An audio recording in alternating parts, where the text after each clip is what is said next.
السلام علیکم ورحمۃ اللہ وبرکاتہ۔ زلزلے اور مصائب کے وقت کی دعا۔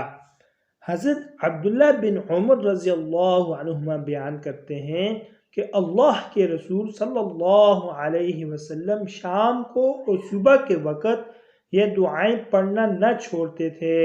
بسم اللہ الرحمن الرحیم، اللہم انی اسألک العافیة فی الدنیا والآخرہ، اللہم انی اسألک العفو والعافیة فی دینی ودنیای واہلی ومالی، اللہم استر عوراتی وآمن روعاتی، اللہم احفظنی من بین یدی ومن خلفی وعن یمینی وعن شمالی ومن فوقی، وأعوذ بعظمتك أن أغتال من تحتی۔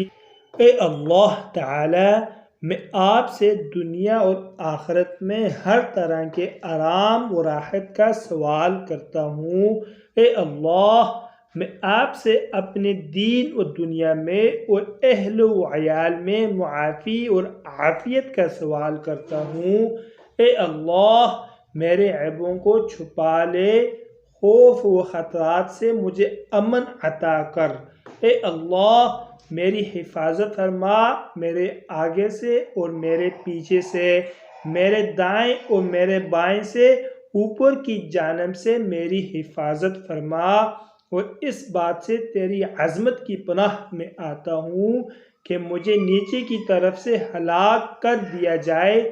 امام وقی بیان کرتے ہیں کہ نیچے کی جانب سے ہلاک کرنے کا معنی زلزلہ وغیرہ کے ذریعے زمین میں دھنسا دیا جانا ہے۔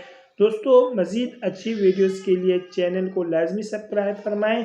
جزاکم اللہ احسن الجزاء۔ طالب دعا قاری محمد آصف۔